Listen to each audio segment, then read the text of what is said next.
रालोसपा में सांसदों के टूटने की खबर के बाद आज रालोसपा के सभी सांसद रालोसपा कार्यालय में इकट्ठा हुए। सांसद प्रिंस पासवान, बीना देवी, चंदन सिंह और महबूब अली कैसर रालोसपा कार्यालय में पहुंचे। वहीं सांसद प्रिंस पासवान ने कहा कि हम लोग एक हैं, पार्टी में और टूट हो रही है, इस तरह की खबर फैलाई जा रही है, यह विरोधी गुट की साजिश है। उनके कई लोग हमारे संपर्क में बने हुए हैं और जल्द विरोधी गुट का सफाया हो जाएगा। हम लोग एक हैं। राष्ट्रीय अध्यक्ष पशुपति पारस में हम लोगों की आस्था है और हम लोग एनडीए में बने हुए हैं। 2024 में भारत में प्रधानमंत्री नरेंद्र मोदी के नेतृत्व में हम लोग चुनाव भी लड़ेंगे। आप भी सुनिए और क्या कुछ कह रहे हैं।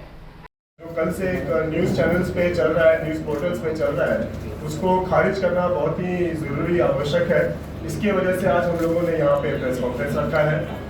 आप जैसा कि आप देख सकते हैं, आज आप सबों के समक्ष इस सभागार में उपस्थित हैं हमारे वैशाली के सांसद, हमारे संसदीय बोर्ड के चेयरमैन आदरणीय माननीय बीना जी यहाँ पर उपस्थित हैं।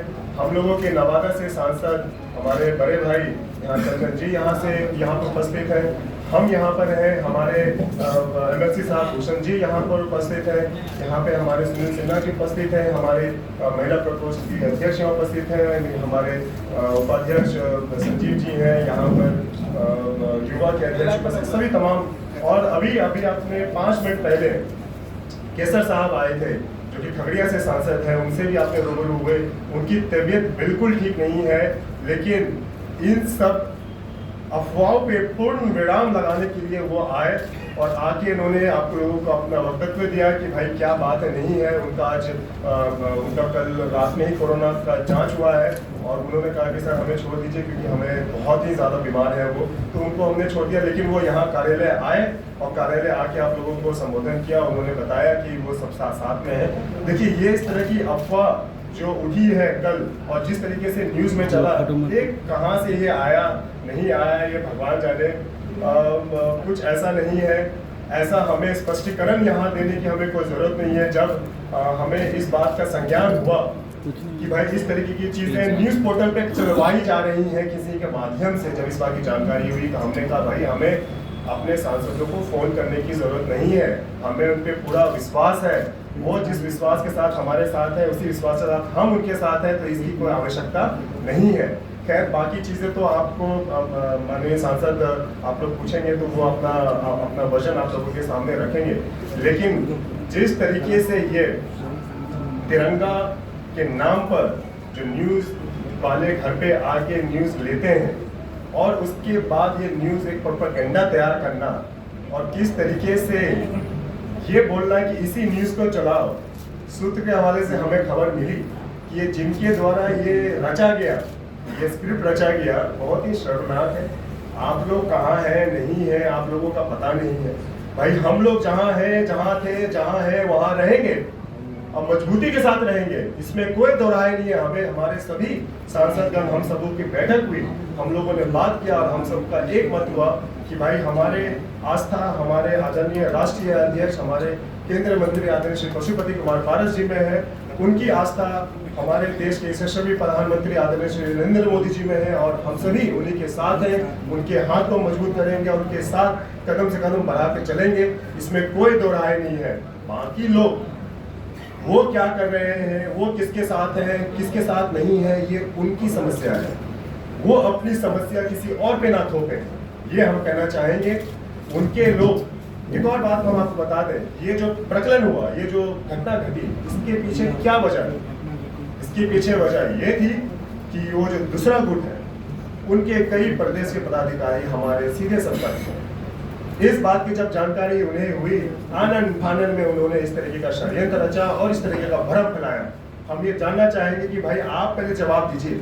जब उन्होंने ये कहा कि ना हम इस गठबंधन के हिस्सा है, ना उस गठबंधन के हिस्सा है, हम अकेले हैं, तो उनके साथी जो उनके दल के पदाधिकारी हैं वो असहज महसूस करने लग गए और उन्होंने दूसरे दलों को संपर्क करने का प्रयास किया, जिसमें उन्होंने हमें भी संपर्क किया। और ये हम बता दें, बहुत जल्द वो जो गुट है वो गुट अब खत्म होने वाला है। सब लोग इधर उधर जाने वाले हैं। बहुत ही जो अहम उनके जो पदाधिकारी हैं उनकी हम बात कर रहे हैं। आपको जल्दी आप लोगों को समाचार मिलेगा। इसी वजह से ये चीज़ ना हो ये चीज़ को ध्यान किसी की तरफ ना जाए, किसी का इस तरफ ध्यान ना आए, तो इस तरीके का प्रकलन किया गया। और ये जो 2-3 इनके जो है आदमी, उनको भेज के इस तरीके की अफवाहें उड़ाई गई। लेकिन जैसे ही ये अफवाह उड़ी, वैसे ही हमारे माननीय जो सांसद, वैशाली की सांसद रीना जी हैं, इन्होंने खारिज किया इसको। कल इनका पूरा चला स्टेटमेंट, हमारे युवा सांसद चंदन जी हैं, इन्होंने खारिज किया इस बात को। हमारे केसर साहब, उन्होंने खारिज किया, वरिष्ठ सांसद हैं, हमने खारिज किया, हमारे राष्ट्रीय अध्यक्ष जी ने खारिज किया। जब सभी सांसदों ने मिलकर जब इस बात को खारिज कर दिया, तो इस बात में कोई दम बचता ही नहीं है। लेकिन फिर भी इस तरीके की इसको हवा दी गई। क्या होता है, कंफ्यूजन, मिसअंडरस्टैंडिंग, ये करिए, वो करिए, लोगों को भ्रम में रखिए, झूठ बोलिए, इसको बहला के रखिए, उसको फुसला के रखिए। लेकिन जनता समझ गई है, गठबंधन दल के सभी साथियों को पता है कि कौन आदमी किस तरीके से है। हम लोग एक ईमानदार साथी हैं, एनडीए घटक दल के हम लोग साथी हैं, और बिहार में एनडीए में हम लोग भाजपा के साथ हैं, और साथ हैं और मजबूती के साथ रहेंगे। अब आगे आप लोगों को कुछ पूछना है हमारे सांसदों से, अगर आपको कुछ पूछना है, या एक करके हम बुलवा लें, जैसा आप कहते हैं। ये किनके द्वारा अफवाह फैलाई गई? आपने कहा कि ये षड्यंत्र रचा जा रहा है, क्या लगता है कि फिर से एक बार जो 2 गुट आप लोग हुए हैं उसको तोड़ने का प्रयास किया जा रहा है? कौन कर रहा है ये प्रयास? हमने जैसा बताया, कोई प्रयास तोड़ने का नहीं कर रहा है। हम लोगों का जो राष्ट्रीय लोक जनशक्ति पार्टी है वो इंटैक्ट है, सिर्फ इंटैक्ट दम से नहीं, बल से नहीं, सोच से भी है। हम लोग की आइडियोलॉजी एक है, हम लोग की सोच है कि हम लोग मान सम्मान एक दूसरे को देते हैं, और मान सम्मान के साथ पार्टी चलती है, एक दूसरे का ख्याल हम लोग रखते हैं। जो दूसरा गुट है उसका हम नहीं कह सकते, लेकिन कोई तोड़ नहीं रहा है, वो खुद टूट रहा है। उनके पदाधिकारी हमारे संपर्क में है, और जिन पदाधिकारियों से हमने संपर्क बनाने की कोशिश किया, वो ऑलरेडी किसी दूसरे पार्टी के संपर्क में है। इस बात को आप जान लीजिए, बहुत जल्दी आप लोगों के सामने प्रमाण रहेगा। नहीं चंदन जी, आप लोग बीजेपी के साथ हैं, ये प्रिंस राज जी कह रहे हैं कि आप लोग एनडीए के हिस्सा हैं और साथ में हैं, तो क्या बीजेपी जो कह रही है कि पुनः जंगल राज आ गया, इस बात को मानते हैं? और नीतीश कुमार को लेकर बीजेपी जो बयान दे रही है कि विकास पुरुष नहीं विनाश पुरुष है, तो इस बातों को भी क्या आप मानते हैं? बिल्कुल मानते हैं। 2004 से पहले बिहार की क्या स्थिति थी वो आपसे छुपा हुआ नहीं है। बिहार 2004 से पहले जो बिहार था, ना सड़क था, ना बिजली था, ना पानी था, ये आप लोग से भी छुपा हुआ नहीं है, बच्चे से छुपा हुआ नहीं है। तो उससे पहले जो 15 साल बिहार में सरकार चलाए थे, फिर आप उसी के साथ जा रहे हैं, तो उसको जंगल राज में कहें तो क्या कहें, आप ही बताइए। देखिए 2017 में जब ये एनडीए के साथ आए, तो इनका क्या कहना था, ये क्यों आए एनडीए के साथ?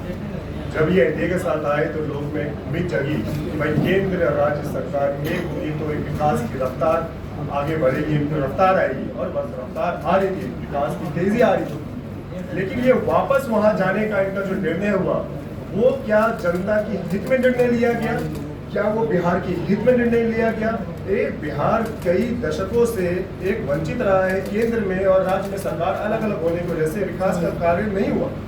जब ये कई दशकों के बाद ऐसा मौका मिला, उसके बाद 2020 में जनता ने अपना मैंडेट एनडीए को दिया, जिसमें नीतीश कुमार जी, हम लोग थे, ये नीतीश कुमार जी थे, भाजपा थी, हम थी, उनको दिया। उसके बावजूद भी वो मैंडेट को नकार करके ये वापस उस दल में गए, उस अलायंस में गए, जिस अलायंस को उन्होंने ये कह के लात मार दिया था कि भाई ये करप्ट अलायंस है, ये भ्रष्टाचारी अलायंस है, यहाँ पे यहाँ कुछ ठीक नहीं है, मान सम्मान नहीं है। लेकिन वापस गए तो हम ये जानना चाहते हैं, क्या इस अलायंस से बिहार और बिहार की जनता को कोई फायदा है?